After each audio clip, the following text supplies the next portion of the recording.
तो दोस्तों finally beetle juice यानी एक तरह से बीटल जूस 2 नाम की इस मूवी को एक तरह से रिलीज़ कर दिया गया है आपके नज़दीकी सिनेमाघरों में। तो आज मैं आपके लिए इस एक तरह से मूवी के बारे में पूरी जानकारी आपके लिए लेकर आया हूँ। इसकी releasing date, effect, detail update, और ये एक हॉरर कॉमेडी मूवी है और इंडिया के अंदर भी ये रिलीज़ हो चुकी है। तो इसके बारे में अब हम जानना चालू करते हैं।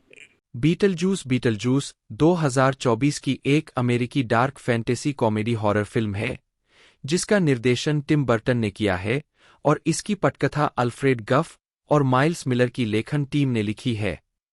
यह गफ, मिलर और सेठ ग्राहम स्मिथ की कहानी पर आधारित है। बीटलजूस 1988 की अगली कड़ी और बीटलजूस फ्रेंचाइजी की दूसरी फिल्म।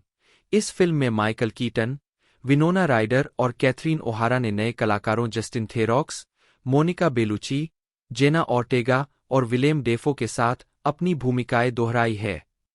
बीटलजूस ने 28 अगस्त 2024 को 81वें वेनिस अंतर्राष्ट्रीय फिल्म महोत्सव की शुरुआत की 3 और इसे 4 सितंबर 2024 को विदेशों में और 2 दिन बाद वार्नर ब्रदर्स पिक्चर्स द्वारा संयुक्त राज्य अमेरिका में रिलीज किया गया।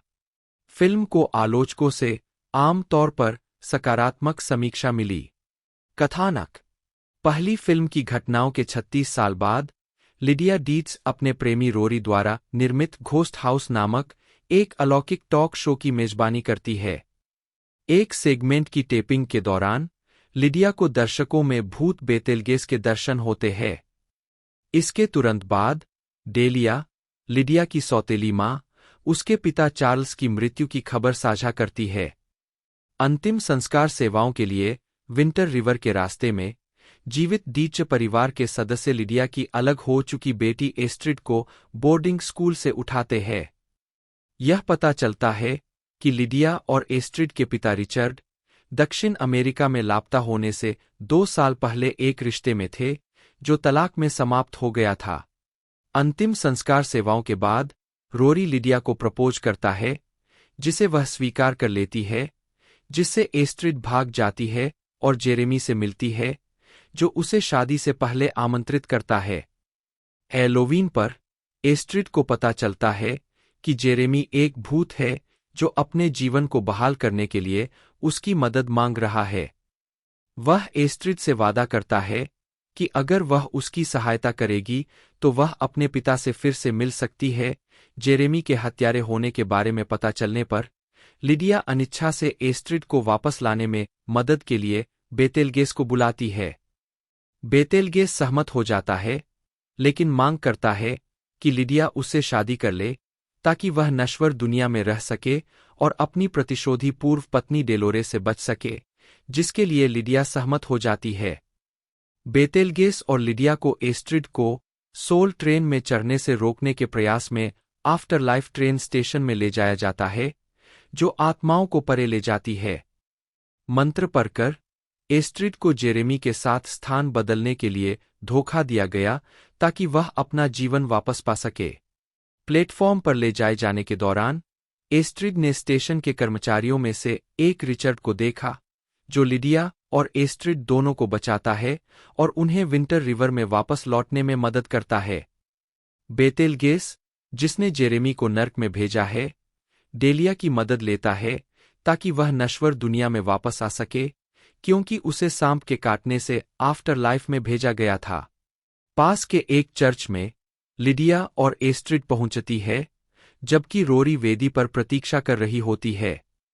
बेतेलगेस डेलिया की सहायता से विवाह को हाईजैक कर लेता है, रोरी को सत्य सीरम का इंजेक्शन देता है, जिससे पता चलता है कि वह लिडिया से उसके पैसे के लिए विवाह करना चाहता है।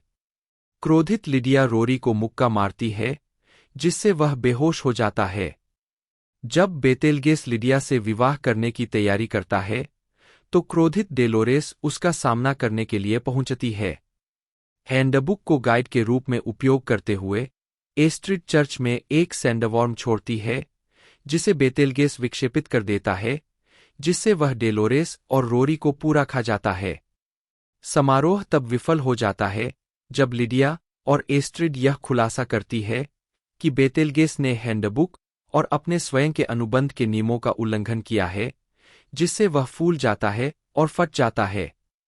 इसके बाद लिडिया और एस्ट्रिड डेलिया के प्रति अपने प्यार का आश्वासन देती है, क्योंकि वह परलोक में जाती है, जहां वह सोल ट्रेन में सवार होने से पहले चार्ल्स से मिलती है।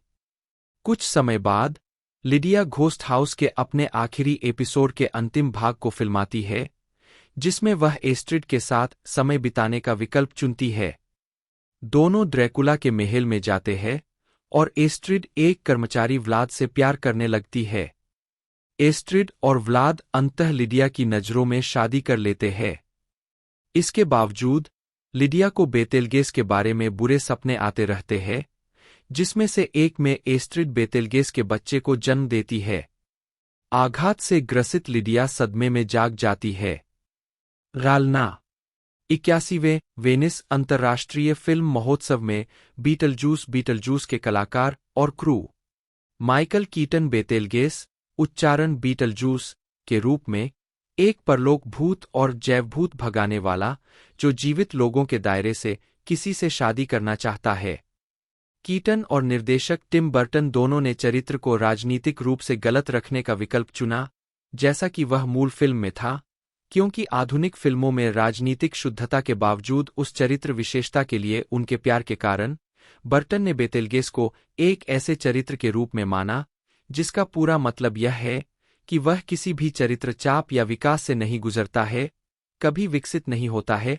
4. विनोना राइडर लिडिया डीच के रूप में भूतपूर्व गौथ किशोरी जिसने 1988 में बेतेलगेस से शादी करने के बारे में सोचा था, अब एस्ट्रिड डीच की मां है और लिडिया डीच शो के साथ घोस्ट हाउस की परिचारिका है। पहली फिल्म के सार को बनाए रखने की उम्मीद करते हुए राइडर ने कभी नहीं सोचा था कि उसका चरित्र एक मां बन जाएगा, लेकिन मैटलैंड निवास के अटारी में एक कुंवारी लड़की होगी, लेकिन लिडिया की बेटी एस्ट्रिड इस तरह के बदलाव को सही ठहराती है। कैथरीन ओहारा डेलिया डीच के रूप में लिडिया की सौतेली मां, एस्ट्रिड की सौतेली दादी और चार्ल्स डीच की विधवा, जो अब सोहो, लंदन गैलरी में स्थित एक वास्तविक कला शो की परिचारिका है। 5. जेना ऑर्टेगा एस्ट्रिड डीच के रूप में लिडिया की किशोर बेटी और डेलिया की सौतेली पोती। 6, 7, 8. जस्टिन थेरॉक्स रोरी के रूप में लिडिया के वर्तमान प्रेमी और एक टेलीविजन निर्माता। 5, 9. मोनिका बेलुची डेलोरेस बेतेलगेस की पूर्व पत्नी, जो वास्तव में एक रहस्यमयी महिला और आत्मा चूसने वाली चुड़ैल थी, जिसने कई शताब्दियों पहले ब्लैक प्लेग के दौरान बेतेलगेस को जहर दे दिया था और फिर प्रतिशोध में उसे कुल्हाड़ी से मार डाला था। विलेम डेफो वुल्फ जैक्सन के रूप में एक भूत जासूस जो जीवन में एक भी फिल्म एक्शन स्टार था। 10.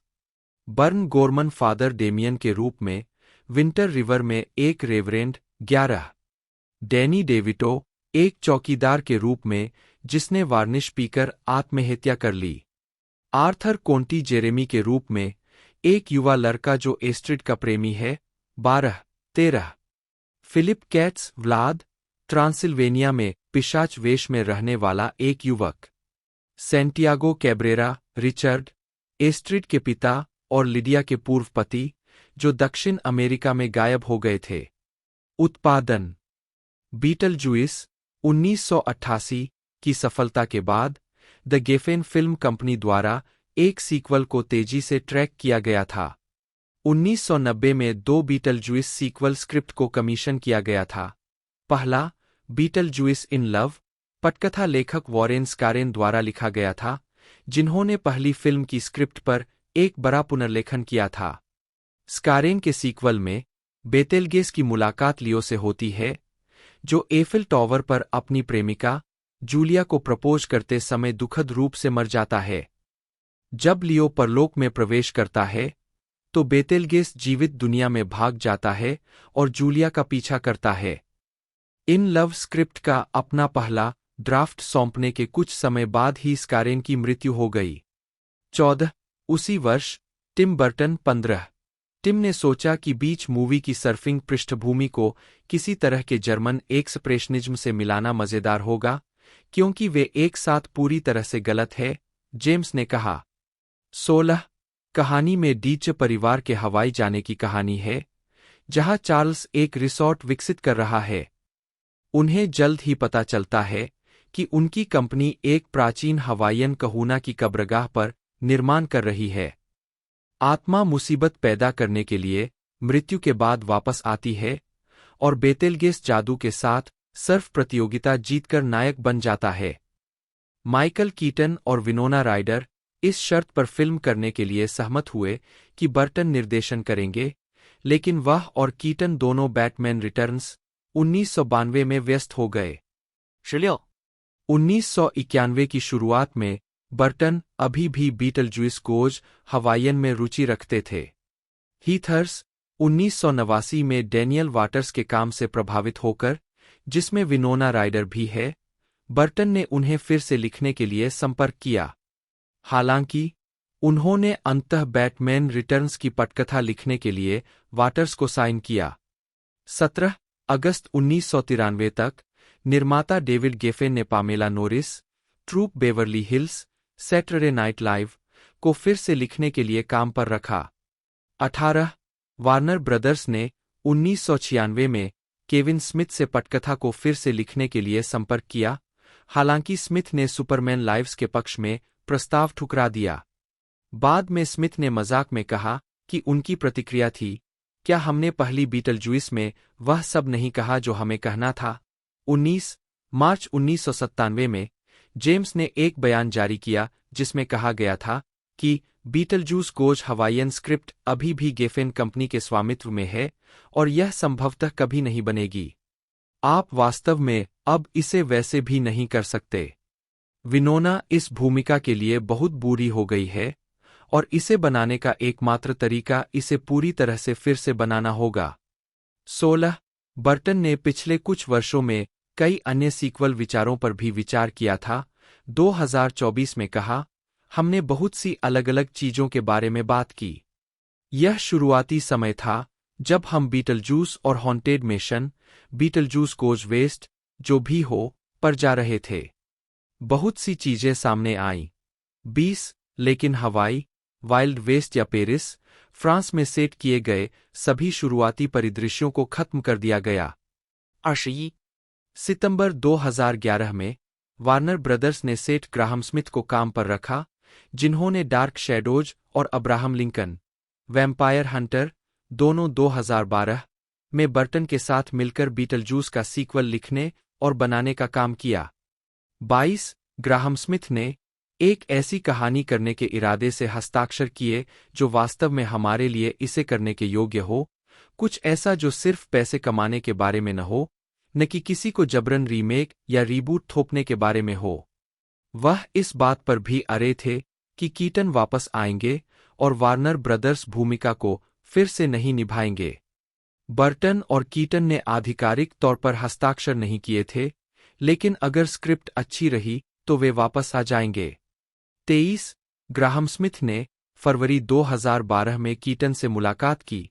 हमने कुछ घंटों तक बातचीत की और बड़ी तस्वीर के बारे में बात की। यह वार्नर ब्रदर्स के लिए प्राथमिकता है। यह टिम के लिए प्राथमिकता है। माइकल 20 सालों से ऐसा करना चाहते थे और वह इसके बारे में किसी से भी बात करेंगे जो सुनने को तैयार हो। 24 मैं वह व्यक्ति नहीं बनना चाहता जो पहली फिल्म की विरासत और यादों को नष्ट कर दे। मैं मरना पसंद करूंगा। मैं इसे बनाना ही नहीं चाहता। मैं पूरी फिल्म को फेंक देना पसंद करूंगा बजाय इसके कि मैं कुछ ऐसा बनाऊं जो सम्मान न दे और पहली फिल्म की विरासत के करीब भी न रहे। कहानी 1988 के वास्तविक समय में सेट की जाएगी। यह 26 या 27 साल बाद की सच्ची अगली कड़ी होगी। सबसे बढ़िया बात यह है कि बीटलजूस सिक के लिए मृत्यु के बाद के जीवन में समय का कोई मतलब नहीं है, लेकिन बाहर की दुनिया एक अलग कहानी है। सेठ ग्राहम स्मिथ, लेखक। 25 नवंबर 2013 में राइडर ने सीक्वल के लिए संभावित वापसी का संकेत देते हुए कहा, मैंने गोपनीयता की शपथ ली है, लेकिन ऐसा लगता है कि यह हो सकता है। यह 27 साल बाद है। और मुझे कहना होगा, मैं लिडिया डीच से बहुत प्यार करता हूं। वह मेरे लिए बहुत बड़ी चीज थी। मुझे वास्तव में यह जानने में दिलचस्पी होगी कि वह 27 साल बाद क्या कर रही है। राइडर ने पुष्टि की कि वह केवल तभी सीक्वल बनाने पर विचार करेगी जब बर्टन और कीटन शामिल होंगे। 26 दिसंबर 2014 में बर्टन ने कहा, यह एक ऐसा किरदार है जिसे मैं प्यार करता हूं और मुझे वास्तव में माइकल के साथ काम करना याद आता है। केवल एक बेतेलगेस है। हम एक स्क्रिप्ट पर काम कर रहे हैं और मुझे लगता है कि यह शायद पहले से कहीं ज्यादा करीब है और मैं उसके साथ फिर से काम करना पसंद करूंगा। 27 जनवरी 2015 में लेखक ग्राहम स्मिथ ने एंटरटेनमेंट वीकली को बताया कि स्क्रिप्ट पूरी हो गई थी और वह और बर्टन साल के अंत तक बीटलजुइस 2 का फिल्मांकन शुरू करने का इरादा रखते हैं और कीटन और राइडर दोनों अपनी अपनी भूमिकाओं में लौटेंगे। 28 अगस्त 2015 में Late Night with Seth Meyers में राइडर ने पुष्टि की कि वह सीक्वल में अपनी भूमिका को फिर से निभाएंगी। 29 मई 2016 में बर्टन ने कहा, यह कुछ ऐसा है जिसे मैं वास्तव में सही परिस्थितियों में करना चाहूंगा, लेकिन यह उन फिल्मों में से एक है जहां इसे सही होना ही है। यह उस तरह की फिल्म नहीं है जो सीक्वल के लिए रोती है। यह बीटलजुइस ट्रायोलॉजी नहीं है। इसलिए यह कुछ ऐसा है कि अगर तत्व सही है। 30 अक्टूबर 2017 में माइक वुकाडिनोविच को स्क्रिप्ट को फिर से लिखने के लिए काम पर रखा गया था। 31 अप्रैल 2019 में वार्नर ब्रदर्स ने कहा कि सीक्वल को रोक दिया गया है। पूर्व उत्पादन फरवरी 2022 में एक सीक्वल की फिर से घोषणा की गई। इस बार इसका निर्माण ब्रैड पिट के स्टूडियो प्लान बी एंटरटेनमेंट द्वारा वार्नर ब्रदर्स के साथ किया गया। 33 बर्टन ने अक्टूबर 2022 में कहा कि वह इस परियोजना में शामिल नहीं थे, लेकिन कुछ दिनों बाद पीछे हट गए और कहा कि कुछ भी सवाल से बाहर नहीं है। 34 बर्टन अंततः फिल्म के निर्देशक के रूप में लौट आए और अच्छे लोगों, अभिनेताओं और कठपुतलियों के साथ काम करने की मूल बातों पर जाने के लिए कहानी से सब कुछ अलग करने की कोशिश की, यह महसूस करते हुए कि इस परियोजना ने उन्हें प्रतिबिंबित किया कि उन्हें फिल्में बनाना क्यों पसंद है। 35 बर्टन ने लिडिया डीच के बारे में सोचने के बाद फिल्म की कहानी बनाई।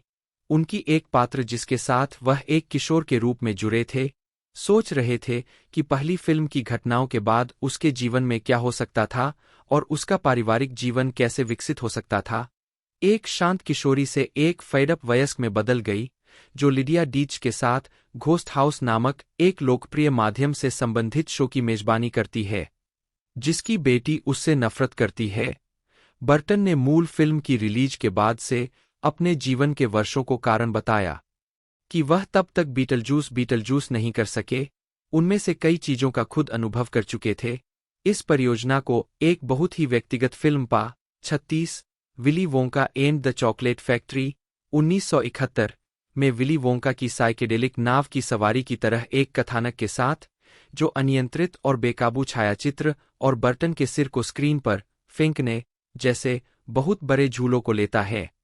कीटन को लगा कि फिल्म की कहानी अपने पूर्ववर्ती की तुलना में अधिक मजबूत है, पात्रों के संदर्भ में दर्शकों के लिए अधिक जुड़ाव के साथ, रमणीय से परे चीजें ढूंढना जिसके लिए वह तैयार नहीं थे, जबकि राइडर ने आत्मविश्वास से यह विश्वास व्यक्त किया कि फिल्म ने उनकी उच्च उम्मीदों को पार कर लिया और उम्मीद है कि हर पीढ़ी को फिल्म से कुछ ऐसा मिलेगा जिसकी वे सराहना कर सकते हैं। 37 मार्च 2023 में वैराइटी द्वारा बताया गया कि जेना ओर्टेगा, जिन्होंने पहले 2022 नेटफ्लिक्स सीरीज वेडनेसडे में बर्टन के साथ काम किया था, एस्ट्रिड डीच, 7 लिडिया की बेटी, 38-39 की भूमिका निभाने के लिए बातचीत कर रही थी, जबकि बर्टन से अब फिल्म का निर्देशन करने की उम्मीद थी। 40 ओर्टेगा और राइडर ने एक साथ काम करते हुए एक पागलपन भरा और तीव्र बंधन बनाया, जिसमें बाद वाले ने पूर्व में खुद का एक छोटा लेकिन 1000 गुना कूल संस्करण देखा, जबकि दोनों सिनेफाइल्स होने और एक दूसरे के साथ काम करने के अनुभव को साझा करते हुए शौक साझा करते थे, जिसके परिणामस्वरूप ओर्टेगा ने एस्ट्रिड के लिए अपना प्रदर्शन विकसित किया। 41 मई में डैनी एल्फमैन ने घोषणा की कि वह सीक्वल के लिए स्कोर बनाने के लिए लौट रहे। 42 Justin Theroux, Burn Gorman, Arthur Conti, Philip Kates और विलेम डेफो को भी अज्ञात भूमिकाओं में कलाकारों में जोड़ा जाएगा, जिसमें डेफो को एक परवर्ती जीवन अधिकारी के रूप में वर्णित किया गया है।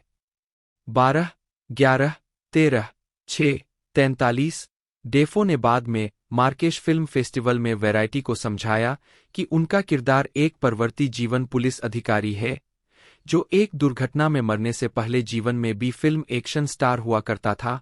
अपने कौशल के साथ वह क्षेत्र में एक जासूस बन गया। 10 बाद में उन्होंने अपने चरित्र के बारे में उन विवरणों को साझा करने पर पछतावा किया। उन्हें डर था कि फिल्म से कुछ स्पॉइलर का खुलासा करने के लिए बर्टन उनसे नाराज हो सकते हैं। 44 कैथरीन ओहारा डेलिया डीच के रूप में अपनी भूमिका को दोहराती है, साथ ही मोनिका बेलुची बेतेल्यूज की पत्नी डेलोरेस के रूप में कलाकारों में शामिल होती है। 45 कोलिन एटवुड, जो बर्टन की लगातार सहयोगी थीं, को फिल्म के लिए पोशाक डिजाइन पर काम करने की घोषणा की गई थी।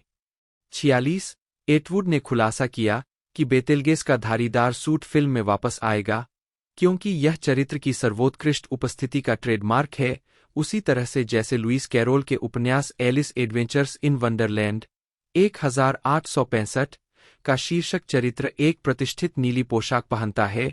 हालांकि कीटन असहमत थे और उन्होंने बेतेल्गेस के बरगंडी टक्सीडो को पसंद किया।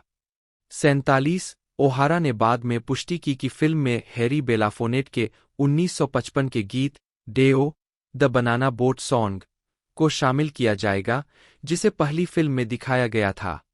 48 कीटन ने जोर देकर कहा कि पहली फिल्म की तरह इस फिल्म में भी बेतेल्गेस की स्क्रीन पर सीमित समय था। उन्होंने कहा, विचार यह था कि नहीं, नहीं, नहीं, आप इसे बीटलजूस से नहीं भर सकते, इससे यह खत्म हो जाएगी। बीटलजूस का चरित्र कहानी को उतना आगे नहीं बढ़ाता जितना उसने पहली फिल्म में किया था। वह पहली फिल्म के मुकाबले इस फिल्म में कहानी का अधिक हिस्सा है, जो इस बात का मामला है कि यह चीज आती है और फिल्म को थोड़ा आगे बढ़ाती है। 49 फिल्माने फिल्मांकन मूल रूप से 2022 के मध्य में शुरू होने वाला था। 50, 51 बाद में इसे 10 मई 2023 की अपेक्षित शुरुआत की तारीख तक विलंबित कर दिया गया, जो लंदन में हो रहा था यदि 2023 WGA हड़ताल से उत्पादन में कोई और देरी नहीं हुई। 52, 53 उत्पादन की आधिकारिक तौर पर अगले दिन शुरू होने की पुष्टि की गई। 12 जिसमें हारिस जंबरलोकोस छायाकार के रूप में काम कर रहे थे। 54 और जे प्राइचिडनी संपादक के रूप में काम कर रहे थे। 55 18 मई 2023 को यह बताया गया कि फिल्मांकन इंग्लैंड के हर्टफोर्डशायर के प्रेस्टन में प्रिंसेस हेलेना कॉलेज के आसपास हो रहा था। 56 57 बाहरी फिल्मांकन ईस्ट कोरिंथ, वर्मोंट, मूल फिल्म के बाहरी दृश्यों का स्थान में 2023 के मध्य में हुआ।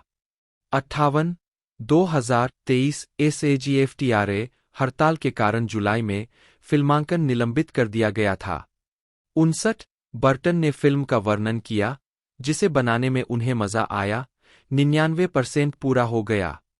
35 इसके निर्माण के 2 दिन बाकी थे, जिसे हड़ताल समाप्त होने के 4 दिन बाद ओर्टेगा से फिल्मांकन जारी रखने के लिए संपर्क करने के साथ बाधित किया गया था। 60 16 नवंबर 2023 को मेलरोज, मैसाचुसेट्स में फिल्मांकन फिर से शुरू हुआ। 61 और 30 नवंबर 2023 को वर्मोंट में लपेटा गया। 62 डाक उत्पादन मार्च 2024 तक कीटन ने फिल्म का पूरा रफ कट देखा था और कहा था कि इसके बाद आगे का संपादन किया जाएगा। 63 उस महीने के अंत में द हॉलीवुड रिपोर्टर में कहा गया कि जेफरी जोन्स फिल्म में चार्ल्स डीच के रूप में अपनी भूमिका को दोबारा नहीं निभाएंगे। उनके चरित्र का ट्रेलर में खुलासा किया गया था कि उसे मार दिया गया है। 64 अप्रैल में गीना डेविस ने कहा कि वह अपनी उम्र के कारण बारबरा मैटलैंड के रूप में वापस नहीं आएंगी।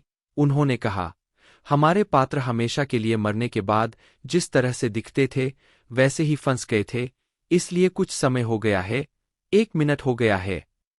65 अगस्त में बर्टन ने पीपल के माध्यम से पुष्टि की कि डेविस और एलेक्स बाल्डविन बीटलजुइस उनकी अनुपस्थिति की व्याख्या करने के लिए।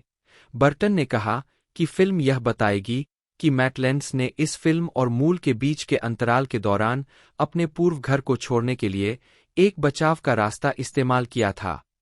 66 प्रोडक्शन वीएफएक्स सुपरवाइजर एंगस बिकर्टन है, जो वीएफएक्स निर्माता एलेक्स बिकनेल के साथ काम कर रहे हैं, जिन्हें visual effects studio Framestore, one of us और बीयूएफ का समर्थन प्राप्त है।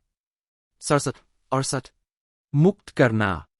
बीटलजूस ने 28 अगस्त 2024 को साला ग्रांडे में एक गैर प्रतिस्पर्धी स्लॉट में 81वें वेनिस अंतर्राष्ट्रीय फिल्म महोत्सव का उद्घाटन किया। यह फिल्म 6 सितंबर 2024 को वार्नर ब्रदर्स पिक्चर्स द्वारा आईमैक्स, 4DX और स्क्रीनएक्स एंगेजमेंट सहित नाटकीय रूप से रिलीज होने वाली है। 69 फरवरी 2024 में फिल्म का शीर्षक सामने आया और इसकी रिलीज की तारीख दोहराई गई।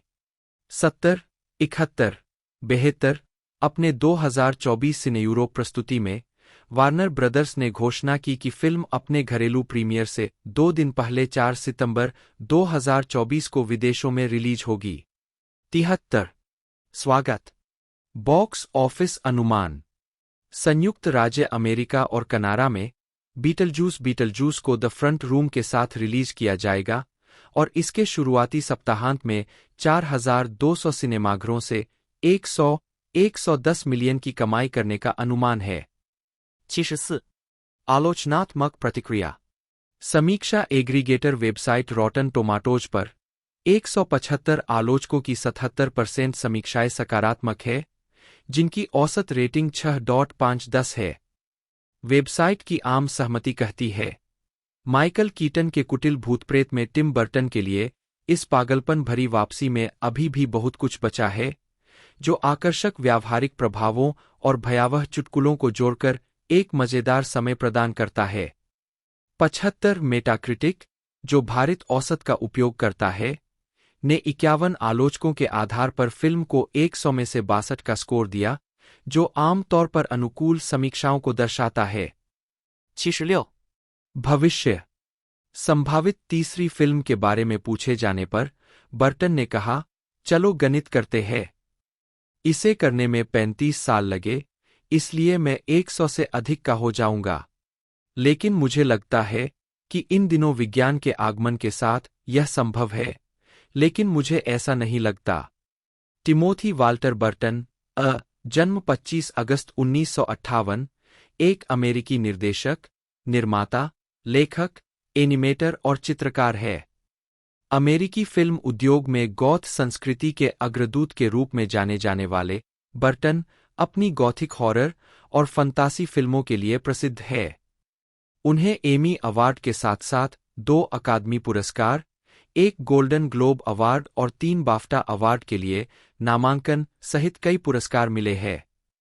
उन्हें 2007 में वेनिस इंटरनेशनल फिल्म फेस्टिवल के Golden Lion for Lifetime Achievement से सम्मानित किया गया और 2010 में फ्रांस के संस्कृति मंत्री द्वारा order of the arts and letters दिया गया।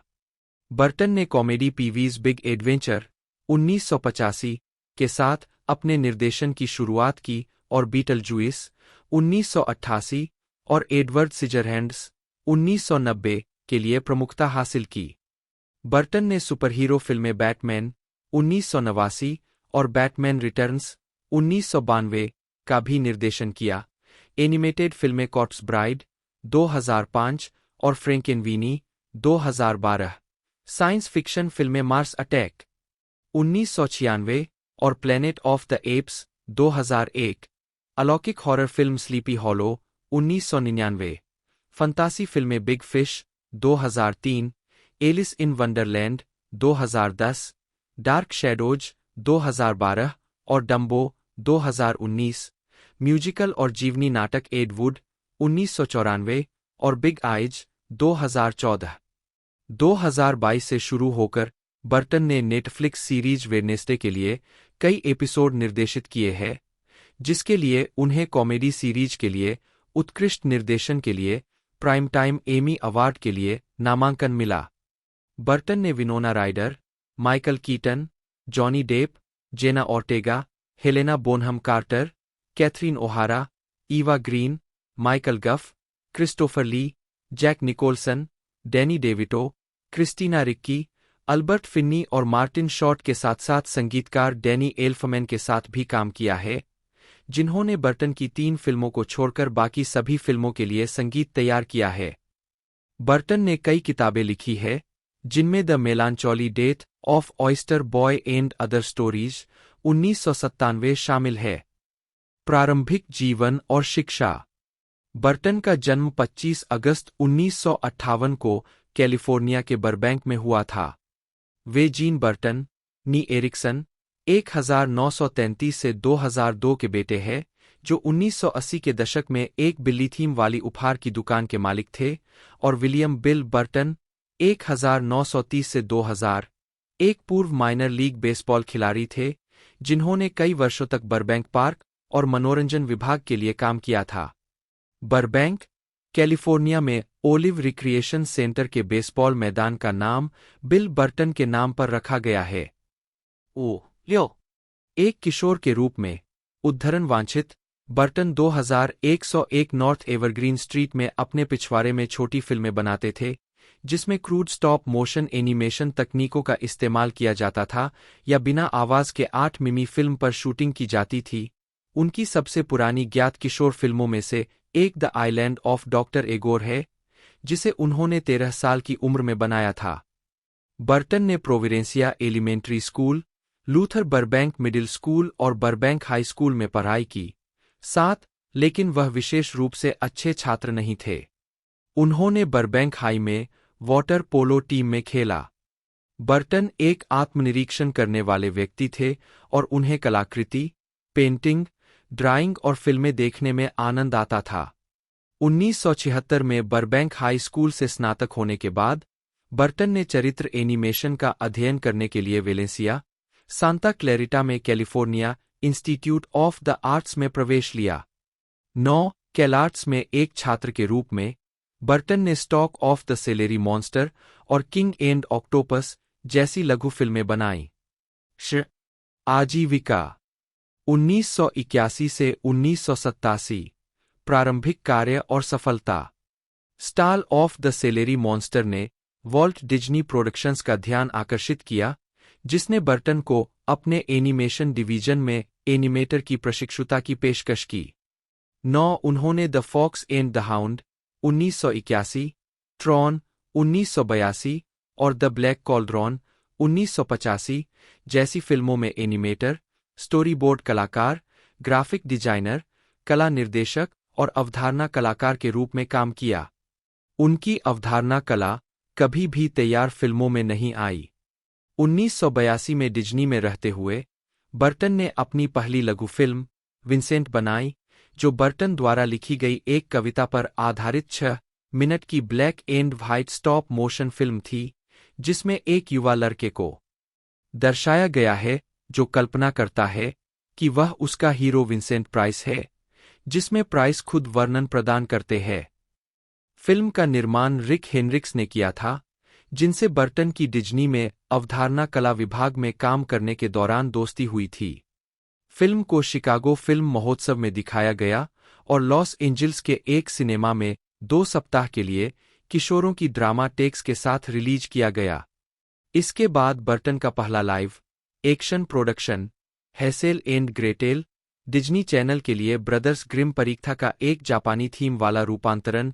यह लघु फिल्म अंततः 2009 में आधुनिक कला संग्रहालय में सार्वजनिक प्रदर्शन पर जाएगी और फिर 2011 में लैक्मा में टिम बर्टन कला प्रदर्शनी के हिस्से के रूप में 11/12 इसे 2012 में सियोल कला संग्रहालय में फिर से दिखाया गया। 13. बर्टन की अगली लाइव एक्शन शॉर्ट फिल्म फ्रैंकेनवीनी 1984 में रिलीज हुई थी। यह एक युवा लड़के की कहानी बताती है जो अपने कुत्ते को कार से कुचलने के बाद उसे होश में लाने की कोशिश करता है।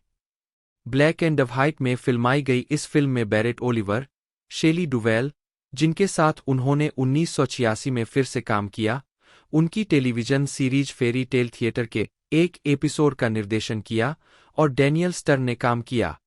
फ्रैंकेनवीनी के पूरा होने के बाद डिज्नी ने बर्टन को निकाल दिया, इस बहाने कि उन्होंने कंपनी के संसाधनों को एक ऐसी फिल्म पर खर्च किया जो बच्चों के देखने के लिए बहुत डार्क और डरावनी होगी। 14、अभिनेता पॉल रूबेंस ने फ्रैंकेनवीनी देखी और अपने लोकप्रिय चरित्र पीवी हरमन के सिनेमाई स्पिन-ऑफ को निर्देशित करने के लिए बर्टन को चुना। पीवी के बिग एडवेंचर के 2000 डीवीडी रिलीज की ऑडियो कमेंट्री पर कहा कि जैसे ही शॉट शुरू हुआ, उन्हें बर्टन की शैली पसंद आ गई। पीवी हरमन ने द ग्राउंडलिंग्स और रॉक्सी में एक सफल स्टेज शो के साथ मुख्यधारा की लोकप्रियता हासिल की, जिसे बाद में एचबीओ स्पेशल में बदल दिया गया। फिल्म पीवी का बिग एडवेंचर $8 मिलियन के बजट पर बनाया गया था और उत्तरी अमेरिकी बॉक्स ऑफिस पर $40 मिलियन से अधिक की कमाई की थी। विलक्षण संगीत समूह ओइंगो बोइंगो के प्रशंसक बर्टन ने गीतकार डैनी एल्फमैन को फिल्म के लिए संगीत प्रदान करने के लिए कहा। तब से एल्फमैन ने टिम बर्टन द्वारा निर्देशित हर फिल्म के लिए संगीत तैयार किया है, सिवाय Ed Wood, 15, Sweeney Todd, the Demon Barber of Fleet Street और Miss Peregrine's Home for Peculiar Children के। इसके अतिरिक्त बर्टन ने 1950 60 के दशक की एंथोलॉजी हॉरर श्रृंखला अल्फ्रेड हिचकॉक प्रेजेंट्स और शेली डुवेल के फेरी टेल थिएटर के 1985 के पुनरुद्धार के एपिसोड का निर्देशन किया। 1988 से 1994 बैटमैन फिल्में और प्रशंसा। बर्टन ने अपनी अगली बड़ी परियोजना का निर्देशन किया, बीटलजूइस 1988, एक अलौकिक कॉमेडी हॉरर, एक युवा जोड़े के बारे में जो मृत्यु के बाद जीवन का सामना करने के लिए मजबूर है और दिखावटी युप्पीज का परिवार जो उनके कीमती न्यू इंग्लैंड घर पर आक्रमण करता है। उनकी किशोर बेटी लिडिया, विनोना राइडर, को मृत्यु से जुनून है, जो उसे मृत जोड़े को देखने की अनुमति देती है। एलेक्स बाल्डविन और गीना डेविस अभिनीत और माइकल कीटन को अप्रिय जैविक भूत भगाने वाले बीटलजूइस की भूमिका में पेश करते हुए फिल्म ने अपेक्षाकृत कम बजट में $80 मिलियन की कमाई की और सर्वश्रेष्ठ मेकअप के लिए अकादमी पुरस्कार जीता।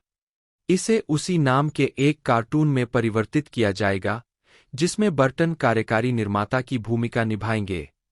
कम बजट में हिट फिल्में देने की बर्टन की क्षमता ने स्टूडियो के अधिकारियों को प्रभावित किया और उन्हें अपनी पहली बड़े बजट की फिल्म बैटमैन मिली।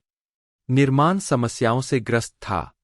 बर्टन का बार-बार फिल्म के निर्माताओं जॉन पीटर्स और पीटर गुबर के साथ टकराव हुआ, लेकिन सबसे उल्लेखनीय विफलता कास्टिंग से जुड़ी थी। शीर्षक भूमिका के लिए बर्टन ने बीटलजूइस में अपने पिछले सहयोग के बाद माइकल कीटन को बैटमैन के रूप में लेने का फैसला किया। कीटन की औसत काया, एक्शन फिल्मों के साथ अनुभव की कमी और एक हास्य अभिनेता के रूप में प्रतिष्ठा के बावजूद। हालांकि अंत में बर्टन जीत गए, लेकिन कास्टिंग को लेकर हुए हंगामे ने प्रशंसकों में भारी दुश्मनी भड़का दी, इस हद तक कि वार्नर ब्रदर्स के शेयर की कीमत गिर गई। उद्धरण वांछित, बर्टन ने एक बड़े आकार के अतिमर्दाना आदमी को बैटमैन के रूप में लेना हास्यास्पद माना था। बर्टन ने जैक निकोलसन को जोकर, टिम करी उनकी दूसरी पसंद थे, के रूप में कास्ट किया, जिससे प्रशंसकों का डर कम करने में नहीं रखते थे। जब फिल्म जून 1989 में रिलीज हुई, तो इसे उस समय फिल्म इतिहास के सबसे बड़े विपणन और बिक्री अभियान का समर्थन प्राप्त था और यह सभी समय की सबसे बड़ी बॉक्स ऑफिस हिट फिल्मों में से एक बन गई, जिसने अमेरिका में $250 मिलियन और दुनिया भर में $400 मिलियन से अधिक की कमाई की। संख्या मुद्रास्फीति के लिए समायोजित नहीं की गई और कीटन और निकोलसन दोनों के अभिनय के लिए आलोचनात्मक प्रशंसा अर्जित की। साथ ही फिल्म के निर्माण पहलुओं ने भी, जिसने सर्वश्रेष्ठ कला निर्देशन के लिए अकादमी पुरस्कार जीता। फिल्म की सफलता ने बर्टन को एक लाभदायक निर्देशक के रूप में स्थापित करने में मदद की। यह 1990 के दशक के सफल cartoon Batman the animated series के लिए भी एक प्रमुख प्रेरणा बन गया, क्योंकि बर्टन की फिल्म और उसके सीक्वल के अंधेरे ने टेलीविजन पर बैटमैन को और अधिक अंधेरे में दिखाने का अवसर दिया। बर्टन ने दावा किया कि ग्राफिक उपन्यास Batman the killing joke Batman पर उनके फिल्म रूपांतरण पर एक बड़ा प्रभाव था। मैं कभी भी कॉमिक बुक का बहुत बड़ा प्रशंसक नहीं रहा, लेकिन मुझे हमेशा बैटमैन और जोकर की छवि पसंद रही है। मैं कभी भी कॉमिक बुक का प्रशंसक नहीं रहा, और मुझे लगता है कि यह तब शुरू हुआ जब मैं एक बच्चा था। इसका कारण यह है कि मैं कभी नहीं बता सकता था कि मुझे कौन सा बॉक्स पढ़ना चाहिए। मुझे नहीं पता कि यह डिस्लेक्सिया था या कुछ और, लेकिन यही कारण है कि मुझे द किलिंग जोक पसंद था, क्योंकि पहली बार मैं बता सकता था कि मुझे कौन सी किताब पढ़नी चाहिए। यह मेरा पसंदीदा है। यह पहली कॉमिक है जिसे मैंने कभी पसंद किया है, और उन ग्राफिक उपन्यासों की सफलता ने हमारे विचारों को और अधिक स्वीकार्य बना दिया। 1671 1990 में बर्टन ने एक अनूठा चित्र बनाया जिसने पटकथा लेखिका कैरोलिन थॉम्पसन को एडवर्ड सिजोरहैंड्स की पटकथा लिखने की प्रेरणा दी, जिसका निर्देशन बर्टन ने किया, जिसमें बीटलजूइस से विनोना राइडर के साथ फिर से जुड़ाव हुआ। उनके दोस्त जॉनी डेप, जो 1980 के दशक के अंत में मुख्य रूप से हिट टीवी श्रृंखला 21 जंप स्ट्रीट में अपने काम के कारण किशोरों के आदर्श थे, को एडवर्ड की शीर्षक भूमिका में लिया गया, जो एक विलक्षण और पुराने जमाने के आविष्कारक, उनके अंतिम स्क्रीन प्रदर्शनों में से एक में विंसेंट प्राइस द्वारा निभाया गया की रचना थी। एडवर्ड इंसान की तरह दिखते थे, लेकिन उनके निर्माता की असामयिक मृत्यु के कारण उनके हाथों की जगह कैंची रह गई थी। उपनगरीय क्षेत्र में सेट और लैंड ओ लेक्स, फ्लोरिडा में शूट की गई। फिल्म को बड़े पैमाने पर बर्टन के बरबैंक में उनके बचपन की आत्मकथा के रूप में देखा जाता। डेप ने मार्क सेलिसब्री की किताब बर्टन ऑन बर्टन की प्रस्तावना में फिल्म की कास्टिंग को लेकर बर्टन के साथ अपनी पहली मुलाकात के बारे में इसी तरह की टिप्पणी लिखी थी। एडवर्ड सिजरहैंड्स को कुछ आलोचकों द्वारा बर्टन की सर्वश्रेष्ठ फिल्मों में से एक माना जाता है। 18 बर्टन ने कहा है कि यह उनकी सबसे व्यक्तिगत और सार्थक फिल्म है, क्योंकि यह एक किशोर के रूप में दूसरों के साथ प्रभावी ढंग से संवाद करने में सक्षम नहीं होने का प्रतिनिधित्व करती है। बैटमैन की सफलता के बाद बर्टन वार्नर ब्रदर्स के लिए सीक्वल का निर्देशन करने के लिए इस शर्त पर सहमत हुए कि उन्हें पूर्ण नियंत्रण दिया जाएगा। इसका परिणाम बैटमैन रिटर्न्स था, जिसमें माइकल कीटन बैटमैन के रूप में लौटे और खलनायकों की एक नई तिकड़ी, डैनी डेविटो पेंगुइन के रूप में, मिशेल फिफर कैटवुमन के रूप में और क्रिस्टोफर वॉकेन मैक्स श्रेक के रूप में एक दुष्ट कॉर्पोरेट टाइकून और फिल्म के लिए बनाया गया मूल चरित्र। कुछ हद तक अपने पूर्ववर्ती की तुलना में अधिक डार्क और काफी अधिक व्यक्तिगत, इस बात की चिंता जताई गई थी कि फिल्म बच्चों के लिए बहुत डरावनी हो सकती है। दर्शकों को फिल्म की स्पष्ट कामुकता से अधिक असहजता हुई, जो कैटवुमन की पोशाक की चिकना कामुकता से प्रेरित स्टाइल द्वारा व्यक्त की गई थी। बर्टन ने उसे प्रकृति के एक विचित्र प्राणी में बदल दिया, जो एक पेंगुइन जैसा दिखता था, जिसकी उंगलियां जालदार, पंख जैसी, नाक हुकदार, चोंच जैसी और शरीर छोटा, गोल था। 1992 में रिलीज हुई बैटमैन रिटर्न्स ने दुनिया भर में $282.8 मिलियन की कमाई की, जिससे यह वित्तीय रूप से सफल रही, हालांकि यह अपने पूर्ववर्ती की सीमा तक नहीं थी। बैटमैन रिटर्न्स पर शेड्यूल की बाधाओं के कारण बर्टन ने डिज्नी के लिए द नाइटमेयर बिफोर क्रिसमस 1993 का निर्माण किया, लेकिन इसका निर्देशन नहीं किया, जो मूल रूप से बच्चों की कविता की किताब थी। फिल्म का निर्देशन हेनरी सेलिक ने किया था और कैरोलिन थॉम्पसन ने लिखा था, जो बर्टन की मूल कहानी, दुनिया और पात्रों पर आधारित थी। स्टॉप मोशन एनिमेशन, संगीत स्कोर और मूल कथानक के लिए फिल्म को सकारात्मक समीक्षा मिली। यह बॉक्स ऑफिस पर मामूली सफलता थी, जिसने $50 मिलियन की कमाई की। फिल्म की प्रकृति के कारण इसका निर्माण डिज्नी के नाम से नहीं, बल्कि डिज्नी के स्वामित्व वाले टचस्टोन पिक्चर्स के तहत किया गया था। डिज्नी चाहता था कि नायक की आंखें हों 1-9, लेकिन अंतिम पुनरावृत्ति में ऐसा नहीं था। इस मोशन पिक्चर पर केवल पात्रों को बनाने के लिए 100 से अधिक लोगों ने काम किया। 1994 में बर्टन और अक्सर सहनिर्माता डेनिस डी नोवी ने 1994 की फंतासी कॉमेडी केबिन बॉय का निर्माण किया, जिसमें कॉमेडियन क्रिस इलियट ने अभिनय किया और एडम रेसनिक ने निर्देशित, लिखित फिल्म बनाई। इलियट को गेट अ लाइफ में परफॉर्म करते देखने के बाद बर्टन मूल रूप से इस फिल्म का निर्देशन करने वाले थे, लेकिन एड वुड की पेशकश होने के बाद उन्होंने निर्देशन की जिम्मेदारी रेसनिक को सौंप दी। बर्टन की अगली फिल्म एड वुड 1994 काफी छोटे पैमाने की थी, जिसमें कुख्यात निर्देशक एड वुड के जीवन को दर्शाया गया था। शीर्षक भूमिका में जॉनी डेप अभिनीत यह फिल्म बर्टन के बचपन की कम बजट की साइंस फिक्शन और हॉरर फिल्मों के लिए एक श्रद्धांजलि है और इसके हास्य नायक और सहयोगियों के उनके विविध समूह को आश्चर्यजनक स्नेह और संवेदनशीलता के साथ पेश किया गया है। अपनी रिलीज के समय व्यावसायिक रूप से असफल होने के बावजूद एड वुड एक कल्ट क्लासिक बन गई और आलोचकों द्वारा इसे खूब सराहा गया। मार्टिन लैंडौ को बेला लुगोसी की भूमिका के लिए सर्वश्रेष्ठ सहायक अभिनेता का अकादमी पुरस्कार मिला और फिल्म को सर्वश्रेष्ठ मेकअप के लिए अकादमी पुरस्कार मिला। बर्टन के अभी भी बैटमैन फ्रेंचाइज का नेतृत्व करने के इरादे के बावजूद वार्नर ब्रदर्स ने बैटमैन रिटर्न्स को बच्चों के लिए बहुत अंधेरा और असुरक्षित माना। युवा दर्शकों को आकर्षित करने के लिए यह निर्णय लिया गया कि जोएल शूमाकर तीसरी फिल्म का निर्देशन करेंगे, जबकि बर्टन इसे केवल पीटर मैकग्रेगर स्कॉट के साथ मिलकर बनाएंगे। इस परिवर्तन और नए निर्देशक द्वारा किए गए परिवर्तनों के बाद माइकल कीटन ने मुख्य भूमिका से इस्तीफा दे दिया और उनकी जगह वैल किल्मर को लिया गया। बैटमैन फॉरएवर का फिल्मांकन 1994 के अंत में नए अभिनेताओं के साथ शुरू हुआ।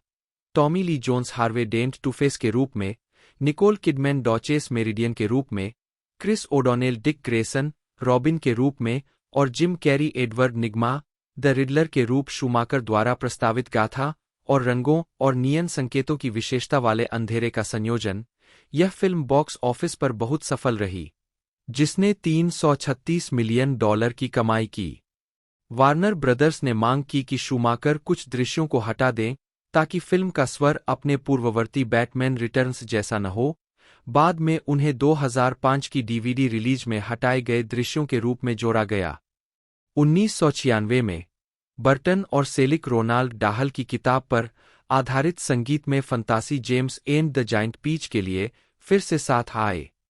मार्स अटैक 1996 बनाने में उनके योगदान के कारण बर्टन ने एक बार फिर केवल निर्माता के रूप में काम किया। लाइव एक्शन और स्टॉप मोशन फुटेज का संयोजन वाली इस फिल्म में Richard Dreyfuss, Susan Sarandon, David Thewlis, Simon Callow और जेन लीव्स ने अभिनय किया था, जिसका एनिमेशन निर्देशन सेलिक ने किया था। डिज्नी के लिए बॉक्स ऑफिस पर निराशाजनक रही इस फिल्म को इसकी कहानी और दृश्य पहलुओं के लिए आलोचकों द्वारा अच्छी प्रतिक्रिया मिली और इसे सर्वश्रेष्ठ मूल संगीत या हास्य स्कोर के लिए एकेडमी पुरस्कार के लिए नामांकित किया गया, रैंडी न्यूमैन द्वारा। एल्फमैन और बर्टन ने मार्स अटैक के लिए फिर से साथ काम किया। एक लोकप्रिय science fiction trading card series पर आधारित यह फिल्म 1950 के दशक की साइंस फिक्शन और 1970 के दशक की ऑलस्टार डिजास्टर फिल्मों का मिश्रण थी। संयोग से यह ब्लॉकबस्टर इंडिपेंडेंस डे का अनजाने में मजाक बन गया, जो 5 महीने पहले रिलीज हुई थी। इस फिल्म में Jack Nicholson, Glenn Close, Annette Bening, Danny DeVito, Pierce Brosnan, Michael J. Fox, Sarah Jessica Parker, Natalie Portman, Lukas Haas, Martin Short, Rod Steiger, Christina Applegate और जैक ब्लैक सहित सभी स्टार कलाकार थे। 1999 के अंत में रिलीज हुई स्लीपी हॉलो में अलौकिक पृष्ठभूमि थी और इसमें जॉनी डेप ने इचबॉड क्रेन की भूमिका निभाई थी, जो वाशिंगटन इरविंग की मूल कहानी के स्कूल शिक्षक के बजाय फोरेंसिक विज्ञान में रुचि रखने वाला एक जासूस था। स्लीपी हॉलो के साथ बर्टन ने अंग्रेजी कंपनी हैमर फिल्म्स की हॉरर फिल्मों को श्रद्धांजलि दी। हैमर के सितारों में से एक क्रिस्टोफर ली को एक छोटी सी भूमिका दी गई थी। बर्टन के कई नियमित कलाकार सहायक भूमिकाओं में दिखाई दिए, माइकल गफ, जेफरी जोन्स और क्रिस्टोफर वॉकेन, अन्य के बीच, और क्रिस्टीना रिक्की को कैटरीना वैन टैसल के रूप में लिया गया। एक सुप्रतिष्ठित सहायक कलाकार का नेतृत्व Miranda Richardson, Michael Gambon, Richard Griffiths और इयान मैकडर्मिड ने किया था। आलोचकों द्वारा ज्यादातर अच्छी तरह से प्राप्त की गई, और एल्फमैन के गॉथिक स्कोर के लिए विशेष उल्लेख के साथ इस फिल्म ने दुनिया भर में $207 मिलियन की कमाई की और सर्वश्रेष्ठ कला निर्देशन के लिए एक अकादमी पुरस्कार जीता, साथ ही सर्वश्रेष्ठ पोशाक डिजाइन और सर्वश्रेष्ठ प्रोडक्शन डिजाइन के लिए 2 बफ्ता पुरस्कार भी जीते। बॉक्स ऑफिस पर सफल रही स्लीपी हॉलो बर्टन के लिए भी एक महत्वपूर्ण मोड़ थी। अपने निजी जीवन में बदलाव, अभिनेत्री लिसा मैरी से अलग होना के साथ, बर्टन ने अपनी अगली परियोजना के लिए शैली में आमूलचूल परिवर्तन किया, प्रेतवाधित जंगलों और रंगीन निर्वासितों को पीछे छोड़कर प्लेनेट ऑफ द एप्स का निर्देशन किया। जैसा कि बर्टन ने बार बार उल्लेख किया था, यह पिछली फिल्म की रीमेक नहीं थी। 2007 में मैड्रिड में Sweeney Todd, the Demon Barber of Fleet Street के प्रीमियर पर बर्टन, दाए और Pedro Almodovar. Planet of the Apes व्यावसायिक रूप से सफल रही, जिसने अपने शुरुआती सप्ताहांत में $68 मिलियन की कमाई की और अंततः इसने उत्तरी अमेरिका में $180 मिलियन और दुनिया भर में $362 मिलियन की कमाई की। हालांकि फिल्म को मिश्रित समीक्षा मिली है और इसे व्यापक रूप से उपन्यास के पहले रूपांतरण से कमतर माना जाता है। 2003 में बर्टन ने बिग फिश का निर्देशन किया, जो डैनियल वालेस के उपन्यास Big Fish, a Novel of Mythic Proportion पर आधारित थी। फिल्म एक पिता के बारे में है जो अतिशयोक्ति और रंग का उपयोग करके अपने बेटे को अपने जीवन की कहानी बताता है।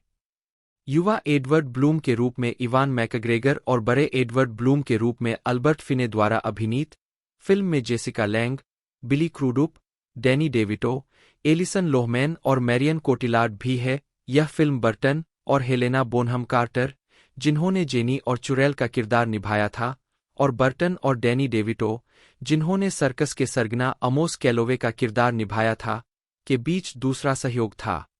Charlie and the Chocolate Factory 2005 Roald Dahl की इसी नाम की किताब का रूपांतरण है। विली वोंका के रूप में जॉनी डेप, चार्ली बकेट के रूप में फ्रेडी हाईमोर और ओम्पालूम्पास के रूप में दीप रॉय द्वारा अभिनीत फिल्म ने आमतौर पर 1971 के अनुकूलन Willy Wonka and the Chocolate factory की तुलना में स्रोत सामग्री के लिए अधिक वफादार दृष्टिकोण अपनाया। हालांकि कुछ स्वतंत्रताएं ली गई, जैसे कि वोंका का अपने पिता क्रिस्टोफर ली द्वारा अभिनीत के साथ मुद्दा जोड़ना। Charlie and the Chocolate factory को बाद में सर्वश्रेष्ठ पोशाक डिजाइन के लिए अकादमी पुरस्कार के लिए नामांकित किया गया था। फिल्म ने घरेलू स्तर पर $207 मिलियन से अधिक की कमाई की।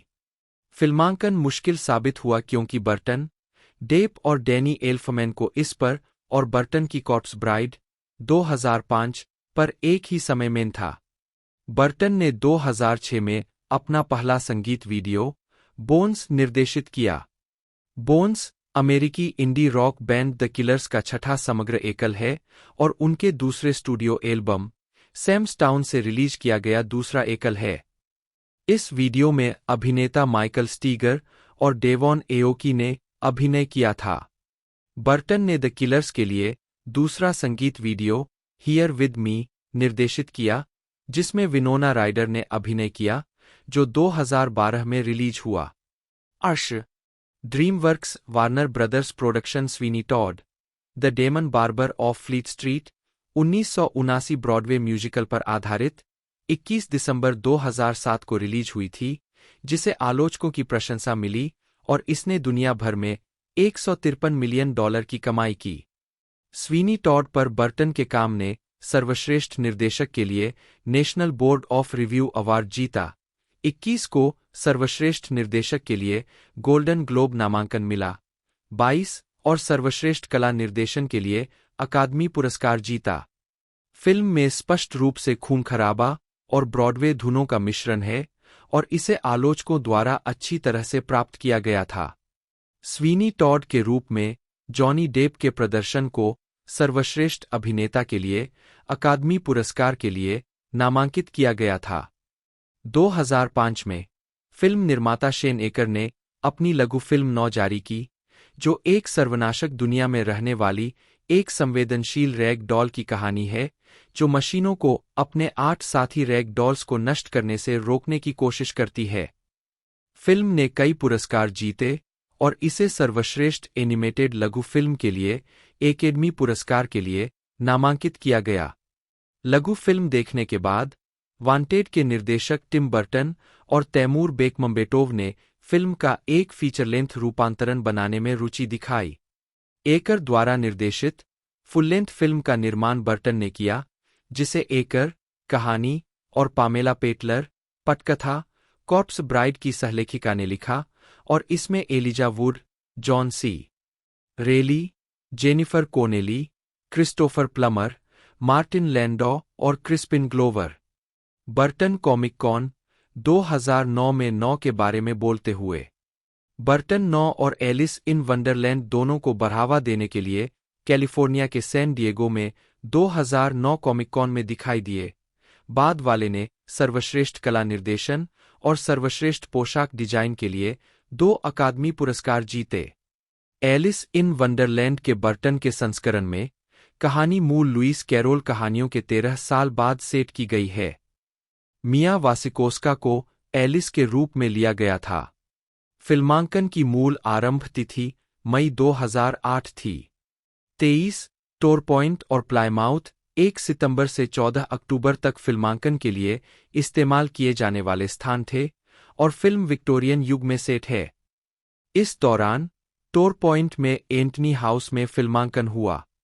24-27 यह फिल्म मूल रूप से 2009 में रिलीज होने वाली थी, लेकिन इसे 5 मार्च 2010 तक बढ़ा दिया गया।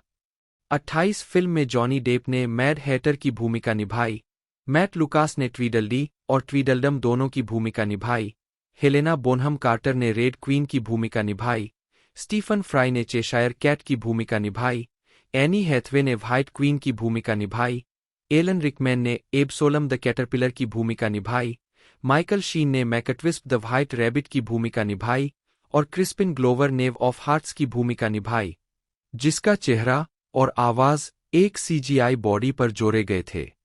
आलोचकों से मिश्रित समीक्षा प्राप्त करने के बावजूद यह फिल्म व्यावसायिक रूप से सफल रही, जिसने दुनिया भर में $1 बिलियन की कमाई की। 2011 से 2021 करियर में उतार चढ़ाव। बर्टन ने मई 2011 में डार्क शैडोज का फिल्मांकन शुरू किया, जो 1960 के दशक की इसी नाम की टेलीविजन श्रृंखला का एक फीचर फिल्म रूपांतरण था। 30 बर्टन के नियमित डेप और बोनहम कार्टर के अलावा फिल्म में बर्टन ने बैटमैन रिटर्न्स स्टार मिशेल फिफर के साथ फिर से काम किया, जबकि बर्टन ने एक बार फिर संगीतकार डैनी एल्फमैन, प्रोडक्शन डिजाइनर रिक हेनरिक्स और कॉस्ट्यूम डिजाइनर कोलिन एटवुड के साथ सहयोग किया। यह फिल्म 11 मई 2012 को रिलीज हुई और $150 मिलियन के बजट से दुनिया भर में $245 मिलियन की कमाई की। 31 बर्टन ने अब्राहम लिंकन, वैम्पायर हंटर का तैमूर बेकमम्बेटोव के साथ सहनिर्माण भी किया, जिन्होंने निर्देशक के रूप में भी काम किया। उन्होंने पहले 9 में एक साथ काम किया था। 22 जून 2012 को रिलीज हुई यह फिल्म पटकथा लेखक और उपन्यासकार सेठ ग्राहम स्मिथ के उपन्यास पर आधारित थी, जिन्होंने फिल्म की पटकथा लिखी थी और pride and prejudice and zombies के भी लेखक थे। फिल्म में बेंजामिन वॉकर ने अब्राहम लिंकन, एंथनी मैकी ने विलियम एच. जॉनसन, जोसेफ मावले ने लिंकन के पिता थॉमस, रॉबिन मैक्लेवी ने लिंकन की मां नैन्सी और मैरी एलिजाबेथ विनस्टेड ने लिंकन की प्रेमिका और बाद में पत्नी मैरी एन टॉड की भूमिका निभाई थी। फिल्म को मिश्रित समीक्षा मिली और बॉक्स ऑफिस पर इसका प्रदर्शन खराब रहा। 32-33 इसके बाद उन्होंने अपनी 1984 की लघु फिल्म फ्रैंकेनवीनी को एक feature length stop motion film के रूप में रीमेक किया, जिसे वॉल्ट डिज्नी पिक्चर्स द्वारा वितरित किया गया। 35 यह फिल्म 5 अक्टूबर 2012 को रिलीज हुई और इसे सकारात्मक समीक्षा मिली। 36、बर्टन ने 2014 की जीवनी पर आधारित ड्रामा फिल्म बिग आइज का निर्देशन किया, जो अमेरिकी कलाकार मार्गरेट कीन, एमी एडम्स के बारे में है, जिनके काम पर 1950 और 1960 के दशक में उनके तत्कालीन पति वाल्टर कीन, क्रिस्टोफ वाल्च, ने धोखे से दावा किया था और मार्गरेट द्वारा वाल्टर पर उनकी पेंटिंग का श्रेय चुराने का आरोप लगाने के बाद उनका गर्मागरम तलाक का मुकदमा चला था। स्क्रिप्ट बर्टन के एड वुर, स्कॉट अलेक्जेंडर और लैरी करासजेव्स्की के पीछे के पटकथा लेखकों द्वारा लिखी गई थी। फिल्मांकन 2013 के मध्य में ब्रिटिश कोलंबिया के वैंकूवर में शुरू हुआ। फिल्म को द वीनस्टीन कंपनी द्वारा वितरित किया गया और 25 दिसंबर 2014 को अमेरिकी सिनेमाघरों में रिलीज किया गया। इसे आलोचकों से आम तौर पर सकारात्मक समीक्षा मिली। 37、38、नवंबर 2011 में बर्टन ने रैनसम रिग्स द्वारा लिखित काल्पनिक उपन्यास miss Peregrine's Home for Peculiar Children के फिल्म रूपांतरण का निर्देशन करने के लिए बातचीत शुरू की। 39 एसा बटरफील्ड, ईवा ग्रीन और सैमुअल एल जैक्सन अभिनीत यह फिल्म 30 सितंबर 2016 को 20वीं सेंचुरी फॉक्स द्वारा सिनेमाघरों में रिलीज की गई थी। 40 बर्टन ने 29 मार्च 2019 को रिलीज हुई डिज्नी की एनिमेटेड फिल्म डम्बो के लाइव एक्शन रूपांतरण का भी निर्देशन किया, जिसमें Colin Farrell, Danny DeVito, Eva Green और माइकल कीटन ने अभिनय किया था। फिल्म ने $170 मिलियन के बजट और $300 मिलियन के संयुक्त उत्पादन और विज्ञापन लागत के मुकाबले दुनिया भर में $353 मिलियन की कमाई की, अंततः नुकसान हुआ। 41 2022 वर्तमान, बुधवार और पुनरुत्थान। फरवरी 2021 में यह घोषणा की गई कि बर्टन नेटफ्लिक्स के लिए बुधवार नामक एक श्रृंखला का निर्देशन और निर्माण करेंगे, जो जेना ओर्टेगा और क्रिस्टीना रिक्की अभिनीत द एडम्स फैमिली के शीर्षक चरित्र पर आधारित है। 42 43 यह 1980 के दशक के बाद से बर्टन का पहला टेलीविजन निर्देशन था। उन्होंने पहले सीजन में 4 एपिसोड का निर्देशन किया, जिसका निर्माण सितंबर 2021 में शुरू हुआ और नवंबर 2022 में रिलीज किया जाएगा। शो को आलोचकों की प्रशंसा मिली। अक्टूबर 2022 में बर्टन ने घोषणा की कि वह डम्बो के बाद शायद वॉल्ट डिज्नी कंपनी के साथ फिर कभी काम नहीं करेंगे, क्योंकि उनकी विशिष्ट शैली और काम करने का तरीका डिज्नी की वर्तमान तलाश से मेल नहीं खाता है, जिसमें पिक्सर, मार्वल और लुकासफिल्म पर ध्यान केंद्रित किया गया है। उन्होंने कहा कि यह बहुत ही समरूप, बहुत समेकित हो गया है। विभिन्न प्रकार की चीजों के लिए कम जगह है। 44、45、जुलाई 2012 में यह घोषणा की गई कि बर्टन सेठ ग्राहम स्मिथ के साथ बीटलजुइस पर काम कर रहे थे, एक परियोजना जिसे वह 1990 से बनाने पर विचार कर रहे थे। 16 145 46 अभिनेता माइकल कीटन ने भी लिडा डीज के रूप में विनोना राइडर के साथ शीर्षक चरित्र के रूप में अपनी भूमिका को दोहराने में रुचि व्यक्त की। 47 48 अक्टूबर 2017 में डेडलाइन हॉलीवुड ने बताया कि माइक वुकाडिनोविच को फिल्म की 30वीं वर्षगांठ के लिए समय पर स्क्रिप्ट लिखने के लिए काम पर रखा गया था। 49 अप्रैल 2019 में वार्नर ब्रदर्स ने कहा कि सीक्वल को रोक दिया गया था। 50 फरवरी 2022 में, हालांकि, सीक्वल की फिर से घोषणा की गई, इस बार ब्रैड पिट के स्टूडियो प्लान बी एंटरटेनमेंट द्वारा वार्नर ब्रदर्स के साथ मिलकर इसका निर्माण किया गया।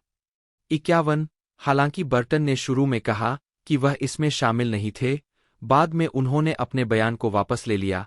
45 और सीक्वल की आधिकारिक तौर पर शूटिंग 10 मई 2023 को लंदन में शुरू हुई, जिसकी रिलीज की तारीख 6 सितंबर 2024 है, जिसमें बर्टन निर्देशक के रूप में कीटन और राइडर अपनी भूमिकाओं को दोहराते हैं और ओर्टेगा और जस्टिन थेरॉक्स कलाकारों में शामिल होते हैं। 52 आगामी परियोजनाएं। फरवरी 2024 में वैराइटी ने बताया कि बर्टन और गॉन गर्ल के लेखक गिलियन फ्लिन वार्नर ब्रदर्स के लिए नाथन एच. जुरान की classic attack of the 50 foot woman film का रीमेक विकसित कर रहे हैं।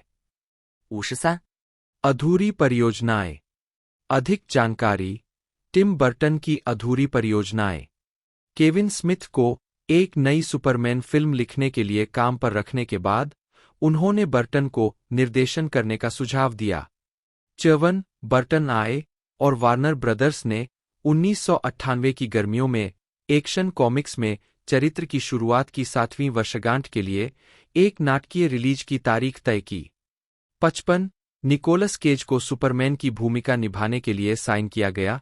बर्टन ने स्मिथ की पटकथा को फिर से लिखने के लिए वेस्ली स्ट्रिक को काम पर रखा और फिल्म जून 1997 में प्री प्रोडक्शन में प्रवेश कर गई। बजटीय कारणों से वार्नर ब्रदर्स ने डैन गिलरॉय से एक और पुनर्लेखन का आदेश दिया, फिल्म में देरी की और अंततः अप्रैल 1998 में इसे रोक दिया। बर्टन ने फिर स्लीपी हॉलो का निर्देशन करना छोड़ दिया।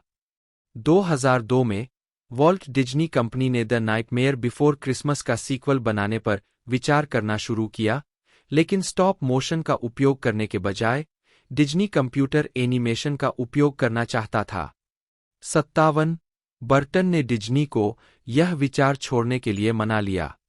मैं हमेशा नाइटमेयर के बारे में बहुत सुरक्षात्मक था, सीक्वल या उस तरह की चीजें नहीं करने के लिए, बर्टन ने समझाया। आप जानते हैं, जैक थैंक्सगिविंग वर्ल्ड का दौरा करता है या अन्य प्रकार की चीजें, सिर्फ इसलिए कि मुझे लगा कि फिल्म में शुद्धता है और लोग इसे पसंद करते हैं। क्योंकि यह एक बड़े पैमाने पर बाजार की तरह की चीज है, इसलिए इसकी शुद्धता को बनाए रखना महत्वपूर्ण था। 58 फिर भी 2009 में हेनरी सेलिक ने कहा कि वह नाइटमेयर का सीक्वल बना सकते हैं यदि वह और बर्टन इसके लिए एक अच्छी कहानी बना सकें। 59 2012 में शेन एकर ने पुष्टि की कि बर्टन वाल्व के साथ मिलकर अपनी अगली एनिमेटेड फीचर फिल्म डीप बनाएंगे। 9 की तरह यह फिल्म एक सर्वनाशकारी दुनिया में घटित होगी, हालांकि एक अलग ब्रह्मांड में सेट की गई है। डीप एक और डार्क एनिमेटेड फिल्म होगी, क्योंकि शेन एकर ने अधिक PG-13 एनिमेटेड फिल्में बनाने में अपनी रुचि व्यक्त की है। 60 तब से डीप का कोई और उल्लेख नहीं किया गया है। एकर 2013 में घोषित एक अन्य परियोजना बीस्ट्स ऑफ बर्डन पर ध्यान केंद्रित कर रहे हैं। 61 62 बर्टन को 2011 में वॉल्ट डिज्नी पिक्चर्स के लिए मेल्फिसेंट का निर्देशन करने के लिए कुछ समय के लिए जोड़ा गया था, लेकिन इसके बजाय उन्होंने डार्क शैडोज और फ्रैंकेनवीनी का निर्देशन करना चुना। 63 यह बताया गया कि बर्टन द एडम्स फैमिली के 3D स्टॉप मोशन एनिमेशन रूपांतरण का निर्देशन करेंगे, जिसकी पुष्टि क्रिस्टोफर मेलडेंड्री ने की थी। 64 लेकिन 17 जुलाई 2013 को परियोजना को रद्द कर दिया गया।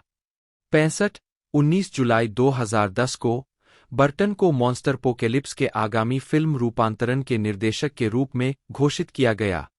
66 2011 में यह बताया गया कि Burton the hunchback of Notre Dame के लाइव एक्शन रूपांतरण पर काम कर रहे थे, जिसमें जोश ब्रोलिन मुख्य भूमिका में थे, जो सहनिर्माता भी होंगे। परियोजना आगे नहीं बढ़ी। 67 68 लगातार सहयोगी। मुख्य लेख टिम बर्टन के लगातार सहयोगियों की सूची। व्यक्तिगत जीवन। बर्टन की शादी जर्मन में जन्मी कलाकार लीना गीसेके से हुई थी। उनकी शादी 4 साल बाद 1991 में खत्म हो गई। 69 वह मॉडल और अभिनेत्री लिसा मैरी के साथ रहने लगे। उन्होंने 1992 से 2001 तक उनके रिश्ते के दौरान उनके द्वारा बनाई गई फिल्मों में अभिनय किया, जिनमें स्लीपी हॉलो, एड वुड और मार्स अटैक सबसे उल्लेखनीय है। बर्टन ने अंग्रेजी अभिनेत्री हेलेना बोनहम कार्टर के साथ एक रोमांटिक रिश्ता विकसित किया, जिनसे उनकी मुलाकात प्लेनेट ऑफ द एप्स की फिल्मांकन के दौरान हुई थी। मैरी ने 2005 में बर्टन द्वारा पीछे छोड़ी गई निजी वस्तुओं की नीलामी करके जवाब दिया, जिससे उन्हें बहुत निराशा हुई। 70 बर्टन और बोनहम कार्टर के 2 बच्चे हैं, एक बेटा जो 2003 में पैदा हुआ और एक बेटी जो 2007 में पैदा हुई। 71 बोनहम कार्टर के प्रतिनिधि ने दिसंबर 2014 में कहा कि उसने और बर्टन ने उस साल की शुरुआत में सौहार्दपूर्ण ढंग से संबंध तोड़ लिया था। 72 यह स्पष्ट नहीं है कि वे विवाहित थे या नहीं। बोनहम कार्टर ने अपने रिश्ते के अंत पर चर्चा करते समय तलाक शब्द का इस्तेमाल किया है। 73 जबकि अन्य समाचार आउटलेट बताते हैं कि उन्होंने कभी शादी नहीं की। 72 इंडिपेंडेंट ने सितंबर 2023 में बताया कि बर्टन और बोनहम कार्टर वास्तव में अलग होने से पहले सालों तक शादीशुदा थे। 74 15 मार्च 2010 को बर्टन को तत्कालीन संस्कृति मंत्री फ्रेडरिक मिटरैंड से chevalier of arts and letters का प्रतीक चिन्ह प्राप्त हुआ। 75 उसी वर्ष बर्टन 12 से 24 मई तक फ्रांस के कान में आयोजित 63वें कान फिल्म महोत्सव के लिए जूरी के अध्यक्ष थे। 76 फरवरी 2023 में इतालवी अभिनेत्री और मॉडल मोनिका बेलुची के साथ बर्टन के रिश्ते की खबर आई थी। वे अक्टूबर 2022 में लियों के लुमियर फिल्म फेस्टिवल में मिले थे। 77 बेलुची ने पहली बार जून 2023 में अपने रिश्ते के बारे में सार्वजनिक रूप से बात की। 78 प्रदर्शनियां और पुस्तकें 22 नवंबर 2009 से 26 अप्रैल 2010 तक बर्टन ने न्यूयॉर्क के मोमा में 700 से अधिक drawing, painting, photograph, story board, moving image works, कठपुतलियां, मॉकेट, वेशभूषा और सिनेमाई इफेमेरा के साथ एक पूर्वव्यापी प्रदर्शन किया, जिसमें फिल्म निर्माता के व्यक्तिगत संग्रह से कई शामिल थे। 79 मोमा से टिम बर्टन प्रदर्शनी सीधे मेलबर्न में मूविंग इमेज के लिए ऑस्ट्रेलियाई केंद्र में पहुंची। 24 जून से 10 अक्टूबर 2010 तक चलने वाली एक्माई प्रदर्शनी में बर्टन की एलिस इन वंडरलैंड से अतिरिक्त सामग्री शामिल की गई, जिसे मार्च 2010 में रिलीज किया गया था। 80 the Art of Tim Burton को Los Angeles County Museum of Art में 29 मई से 31 अक्टूबर 2011 तक म्यूजियम के रेसनिक पेवेलियन में प्रदर्शित किया गया था। 81 लैक्मा ने टिम बर्टन के आदर्श विंसेंट प्राइस की 6 फिल्में भी प्रदर्शित कीं। 82 Tim Burton the exhibition Tim Burton L exposition को 7 मार्च से 5 अगस्त 2012 तक पेरिस, फ्रांस में सिनेमेथेक फ्रैंकाइज में प्रदर्शित किया गया था। 83 प्रदर्शनी के दौरान टिम बर्टन की सभी फिल्में दिखाई गईं। Tim Burton at Seoul Museum of Art को 12 दिसंबर 2012 से 15 अप्रैल 2013 तक सियोल, दक्षिण कोरिया में सियोल म्यूजियम ऑफ आर्ट में हुंडई कार्ड के प्रचार के रूप में प्रदर्शित किया गया था। 84 इस प्रदर्शनी में बर्टन के 862 काम प्रदर्शित किए गए, जिनमें ड्राइंग, पेंटिंग, लघु फिल्में, मूर्तियां, संगीत और वेशभूषा शामिल है, जिनका उपयोग उनकी फीचर लेंथ फिल्मों के निर्माण में किया गया है। प्रदर्शनी को 3 भागों में विभाजित किया गया था। पहला भाग सर्वाइविंग बर्बैंक 1958 से 1976 तक के उनके युवा वर्षों को दर्शाता है। दूसरा ब्यूटीफाइंग बर्बैंक 1977 से 1984 तक के समय को दर्शाता है, जिसमें कैलार्ट्स और वॉल्ट डिज्नी के साथ उनका समय भी शामिल है। अंतिम खंड बियॉन्ड बर्बैंक 1985 से आगे के समय को दर्शाता है।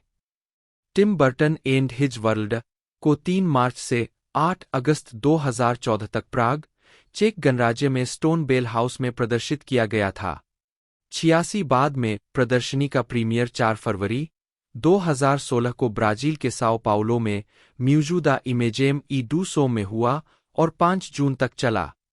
87 बाद में प्रदर्शनी 5 नवंबर 2016 से 23 जनवरी 2017 तक हांगकांग के ताइकू प्लेस में आर्टिस्ट्री में आयोजित की गई थी। 88 यह प्रदर्शनी 28 मई से 11 अगस्त 2019 तक ब्राजील लौट आई, जिसे ब्रासीलिया में सेंट्रो कल्चरल बैंको डो ब्रासिल में आयोजित किया गया।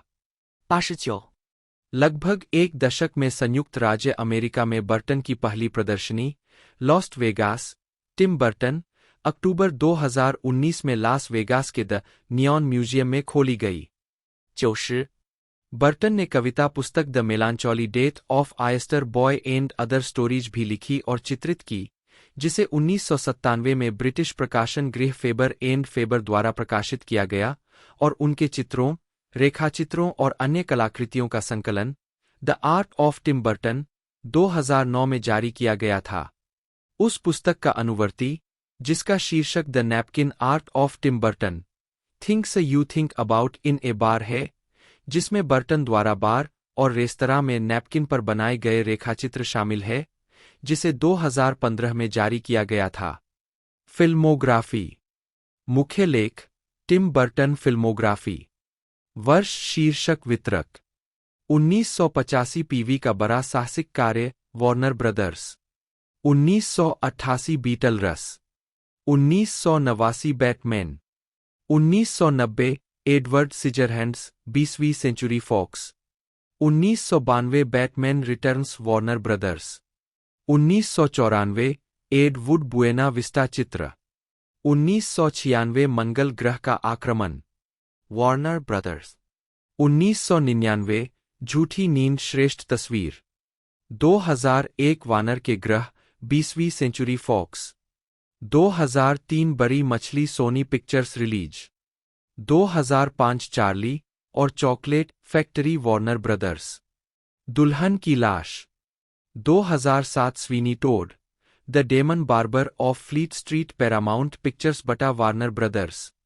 2010 एक अद्भुत दुनिया में Alice Walt Disney Studio Motion Pictures. 2012卡尼查亚 Warner Brother。 Frankenweenie Walt Disney Studio Motion Pictures. 2014 बड़ी आंखें वेनस्टीन कंपनी। 2016 मिस पेरेग्रीन का विचित्र बच्चों के लिए घर 20वीं Century Fox. 2019 Dumbo Walt Disney Studio Motion Pictures. 2024 Beetlejuice Warner Brother। Seth Grahame Smith जन्म सेठ जेरेड ग्रीनबर्ग 4 जनवरी 1976 एक अमेरिकी लेखक और फिल्म निर्माता है, जिन्हें द न्यूयॉर्क टाइम्स के सबसे ज्यादा बिकने वाले उपन्यास pride and prejudice and zombies और अब्राहम लिंकन वैम्पायर हंटर के लेखक के रूप में जाना जाता है, जिनमें से दोनों को फीचर फिल्मों के रूप में रूपांतरित किया गया है। ग्राहम स्मिथ एमटीवी पर आने वाली एक scripted television comedy the hard times of RJ Berger के सहनिर्माता, मुख्य लेखक और कार्यकारी निर्माता भी है। कैटज स्मिथ प्रोडक्शंस में अपने पार्टनर डेविड कैटजेनबर्ग के साथ मिलकर ग्राहम स्मिथ वर्तमान में टेलीविजन और फिल्म के लिए कई प्रोजेक्ट विकसित कर रहे हैं। प्रारंभिक जीवन। ग्राहम स्मिथ का जन्म रॉकविल सेंटर, न्यूयॉर्क में हुआ था। वे डेबोरा एन नी विलियम्स और बैरी माइकल ग्रीनबर्ग के बेटे थे। वे अंतः वेस्टन और बेथेल, कनेक्टिकट में पलेबरे, जहां उन्होंने बेथेल हाई स्कूल में पढ़ाई की। 3 जब वे बच्चे थे तब उनके माता पिता का तलाक हो गया था। इसके बाद उनकी मां ने उनका उपनाम बदलकर ग्राहम रख दिया, जो लेखक केनेथ ग्राहम के नाम पर था, और बाद में अपने पुनर्विवाह से उपनाम स्मिथ जोड़ दिया। 4 ग्राहम स्मिथ ने अपनी मां के पुनर्विवाह के बाद एक एपिस्कोपल चर्च में भाग लिया। उनके पिता यहूदी थे। 4 उनकी मां एक साहित्यिक संपादक थी और उनके सौतेले पिता एक दुर्लभ पुस्तकों के डीलर थे। 5 आजीविका। साहित्य। ग्राहम स्मिथ की पहली व्यापक रूप से प्रकाशित पुस्तक the big book of porn, A penetrating look at the world of dirty movies थी, जो 2005 में प्रकाशित कामुक कला के रूप का एक गैरकाल्पनिक इतिहास था। अगले वर्ष ग्राहम स्मिथ ने the Spiderman handbook, the ultimate training manual प्रकाशित की, जो मार्वल कॉमिक्स के स्पाइडरमैन की एक परीक्षा थी, जिसमें स्टैन ली का एक परिचय था। 2007 में ग्राहम स्मिथ ने How to Survive a Horror Movie, All the Skills to Dodge the Kills लिखी, जो पाठकों को डरावनी फिल्मों में अक्सर दिखाई गई स्थितियों से बचने में मदद करने के लिए एक विनोदी मार्गदर्शिका है। पुस्तक की प्रस्तावना हॉरर फिल्म निर्देशक वेस क्रेवन ने लिखी थी। ग्राहम स्मिथ की अगली पुस्तक। ग्राहम स्मिथ के अगले उपन्यास pride and prejudice and zombies का विचार क्विर्क बुक्स के उनके संपादक जेसन रेकुलक से आया था। जेन ऑस्टेन के क्लासिक उपन्यास प्राइड एंड प्रिजुडिस को एक प्लेटफॉर्म के रूप में इस्तेमाल करते हुए रेकुलक ने सुझाया कि ग्राहम स्मिथ पब्लिक डोमेन उपन्यास में जॉम्बी कथानक को मिला दें। विचार से प्रभावित होकर ग्राहम स्मिथ ने तुरंत उपन्यास पर काम करना शुरू कर दिया। पहले प्राइड एंड प्रिजुडिस को पढ़ा और फिर वीभत्स जॉम्बी तत्वों को डाला, एक प्रक्रिया जिसे उन्होंने माइक्रोसर्जरी के समान बताया है। हालांकि क्विर्क बुक्स शुरू में ऑस्टेन के प्रशंसकों को अलग-थलग करने के डर से पुस्तक को प्रकाशित करने के लिए अनिच्छुक था, उपन्यास मामूली बिक्री की उम्मीदों के साथ 2009 में प्रेस में गया।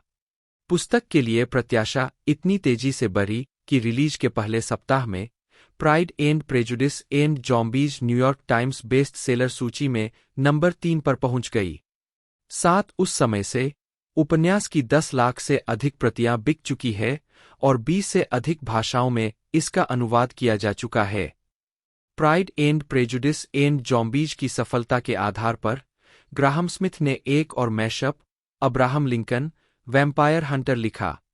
जैसा कि शीर्षक से पता चलता है, यह पुस्तक अब्राहम लिंकन के बचपन से लेकर उनकी हत्या तक के जीवन का पता लगाती है, जो पिशाचवाद के खिलाफ दुनिया भर में संघर्ष में उनकी केंद्रीय भूमिका को प्रकट करने के लिए उनकी गुप्त डायरियों पर निर्भर करती है। 2 मार्च 2010 को रिलीज हुआ यह उपन्यास हार्डकवर फिक्शन श्रेणी के तहत न्यूयॉर्क टाइम्स बेस्ट सेलर सूची में चौथे नंबर पर आया।